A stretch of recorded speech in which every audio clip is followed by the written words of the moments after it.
washing powder Nirma, washing powder Nirma, धूप सी सफेदी Nirma से आई। खुलुमबाय।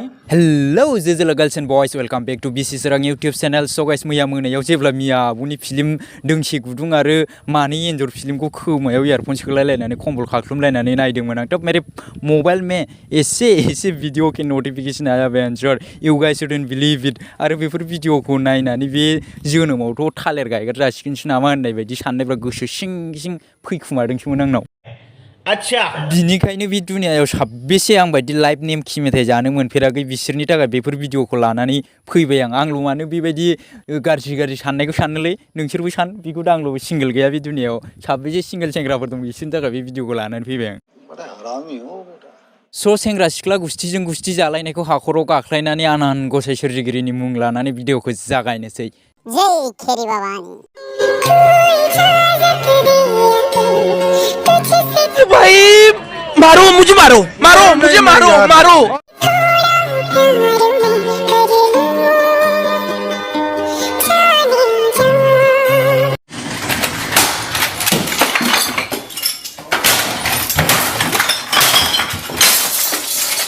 एक्जेक्टली बेंचर बे भिडिअखौ नुनानै आंनाबो गोसोआ बेबायदिनो बुख्रुबनो सौख्रुबनो हास'ना लानो गोसो जादोंमोन। बेंचर बेबायदि बैसोआवथ' जोङो बिमा बिफानि गेजेराव उन्दुनायखौनो गाराखैमोन आरो सम बेबायदि बैसोआवथ' बै गाहायनि दिन्दां दां थानाय बुस्थुजोंलाय मा खालामो होननासो सोंलायबावोमोन। लेकिन बल'खौ आबिसे साब पाता बेंचर बबे थारजों जइन खालामनांगौ बबे एटिएम गुदुङाव काट सोनानै पिन कड थुयोबा आथिं थोंनै आखाइ थोंनै फैसा गयो बबे एन्जर गुदुङाव आखाइ खन'योबा गोसोआ गोजोनो साब पाता बचारिके बल'खौ। बात तो सही है। बिगुरनि जाय बैसोआवनो सटा भीम टम एन्ड जेरी नायनायनि बैसो आरो बिसोरा बे बैसोआवनो माबा जनि सिनादा नायग्रा फिल्मखौसो नायबावदों आरो बेबो लाइभसो नायबावदों बेंचर। जली ना तेरी भी जली ना।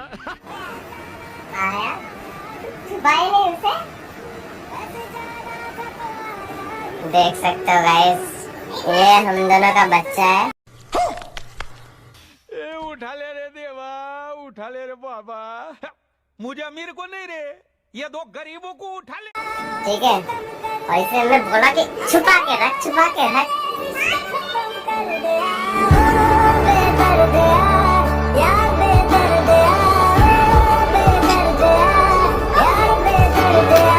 उठा रे बड़वे नुदों बिगुरनि गावसोरनो दासिमबो बिमानि गाइखेर गारनो सम जायाखै बेनो गावनि गाइखेर जाहोनो गथ'सो बबेनिफ्रायबा बरनना लाबोबावबाय। बिसोरनि बेबायदि आखलखौ नुनानै इसोराबो बे मा सोरजि हरफ्लांगोलै आंलाय होननानै सम मिनि खुमालायबाय स्टाइलै बे बेंचर।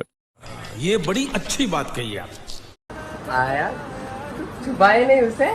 सुबना तो तुम दोनों को चाहिए था बेंचर सिंगल सेंग्राफोरनि गोसोखौ खामग्लिहोनायनि दायाव आरो बिसोर गासिखौबो बेफोरबायदि गासिखौबो नुनानै दिनै मोनसे खोथा रियेलाइज खालामनो हाबाय आं बिगुर। जुदि हिनजाव नांगौबा उन्दै बैसोआवनो हाबा जा बेंचर नङाबा बोरायनानै था माब्लाबाबो 25 बोसोर 26 बोसोरनि उनाव हाबा जागोन होननानै दा सान लावड़ा नङाबा थालिर गायग्रा जागोन बेंचर। अच्छा ये सब देखने के बाद बेंचर कभी सोचने लगता है कि बे संसाराव आंनि जोनोमा मात्र आखाइनि रेखा खोमोरनो इलेक्सन जाबा भट होनो आरो सेन्सासाव नाम होनोल' जाफैदों होननानै। नङाबा नायलाय बखाचोथ' 20 बोसोरनिफ्राय गार्लफ्रेन्ड नागिरगासिनो दं दिनैसिम सासेबो मोनाखै आरो बिसोरा मैया दाख्लैसो संग्रायनिफ्राय सिखारनानै नेम खि सोलालायनो मोनबावबायसो।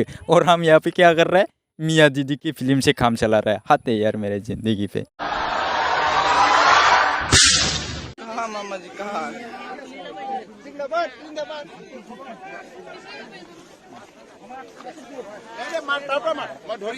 मामा गर्लफ्रेंड क्या बोला तूने। मामा गर्लफ्रेंड लगी पढ़ाई लिखाई में ध्यान लगाओ IAS बनो और देश को संभालो लेकिन नहीं तुम्हारी गाड़ में चनूने काट। बे भिडिअखौ नुनायनि सिगां दिनैसिम सानबाय थादोंमोन आं कि बर' हारियावल' गार्लफ्रेन्डनि अभाब जादों होननानै नाथाय नङा बेंचर बे प्रब्लेमाथ' माथो फारौ बेदर जाग्राफोरनिसिमबो गोसारनानै दं। और ये प्रब्लेम हो भी क्यों ना हो बेंचर गासिबो सिख्लाफ्रानो माबा बांगाल हौवा नङाबा साथाम साब्रै गथ' गोनांखा हौवाफोरजोंसो गासिबो गावफ्लंजाजोबनो थाङोबालाय। समझ रहे हो ना। ओमफ्राय उनाव सेंग्राफ्रा माबायदि हिनजावफोरजों लाइन मारिनो गोनां जायो बेबो बै 200 बार 300 बार गावफ्लंजाखोन्दा हिनजाव बेबो AK-47 जों गावफ्लंजाखोन्दा हिनजावफोर नंबावासो बै 2 नलि ना मा होनो गुदुं गुवार राइफल ना मा होनो बेजों गावफ्लंजाखोन्दा हिनजावफोरजोंसो लाइन मारिनो गोनां जायो। नंगौना नङा गाइसमोन। तू समझा।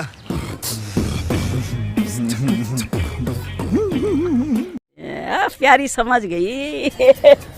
बिनिखायनो बोसोरखि जों गासिबो सिंगेल सेंग्राफोरा ज' जानानै हेमन्त मामानाव दाबि खालामनांगौ कि जेरै 18 बोसोर जायोबा भटार आइडि कार्ड मोनो बेबायदिनो जुदि सेंग्राफ्रा 21 बोसोर जायोबा गासिबनावबो सासे सासे गार्लफ्रेन्ड मोनजोबनांगौ गासिबो सासे सासे हिनजाव मोनजोबनांगौ अब्लासो बेबायदि प्रब्लेमा जोबसिगोन जोंनि आसामाव बिगुर बात तो सही है जोलाफोर नोंसोरथ' गासिबो MC स्टैंड राफ्तार MUA बान्थाय बिसोरखौथ' गासिबो सिनायखायो जानांगौ लेकिन मैं आज तुम लोग के सामने ऐसे एक रैपर को इंट्रोड्यूस करने जा रहा है कि जिसके आगे में राफ्तार MUA बान्थाय ये सब पानी पानी है चल झूठा जुदि नोंसोर फोथायाखैबा नायनानै ला बेनसद Hey, दालि ओंख्रि मा बारमोन थाब थाब संनानै जाहोनो हायाब्ला रागा रागा जायो फिसाय फिसायफोरा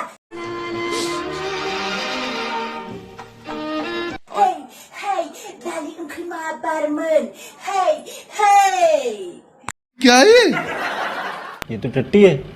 हे ना कामाल के रेपार बिगुर बेबायदि रेप संखौथ' जोंनि गामिनि गथ'फ्रा फुङावनो गासिबो खिरनजोबनानै गारहरजोबो आरो टुसन बसरि बालायाबै जाबायदि नोङो मेथाइ खनलायनानै जाबायदि रेप गानायलायनानै जाबायदि एक्टिं बानायलायनानै दालि ओंख्रि संगासिनो दं ना बायसान्स जुदि बे दालि ओंख्रिया गोथां जानांगौबा बिनि उनाव जाबायदि मानजिजागोन नों हौवाजों रावबो मिथिनाय नङा बिगुर बबेजों नोंनि बे 2 नाम्बारनि रेप सङा ओंखारलांगोन बबेजों नोंनि दालि ओंख्रिया ओंखारगोन बबेजों नोंनि बे एक्टिङा ओंखारलांगोन रावबो खिथानो हानाय नङा बिगुर बेफोरबायदि हिनजावफोरनि थाखायनोथ' आजिखालि गासिबो हौवाफ्रा बाहेरावनो जायै लोङै फैखाजोबोलै बिगुर न'आव फैयोबा मोनजायानोबा जानाय लोंनायखौनो मोजांखौनो मोनजाया बेबायदि रेप खालामलायनानै ओंख्रि संनायालाय बबे बिमा खर'आवलाय गोथाव जानांगौ बिनिखायनो गासिबो हासबेन्डफ्रा दाना बाहेरावनो जायै लोङै फैखाजोबो वो लोग को भी पता है कि घर में जाएगा तो खाना अच्छा से नहीं मिलेगा बोल के क्योंकि बीवी तो घर में खाना बनाता कम है सोशल मीडिया में हाँकता है ज़्यादा है ये सब लिए इसलिए हस्बैंड बहुत ही स्मार्ट हो गया बाहर में पूरा खाना बाना खा के आ जाता है आजकल बिनिखायनो आजिखालि मबाइलखौ बेसेबां थुनो रोङो बबे हिनजावा बेसेबां थुनो रोङो बबे हिनजावा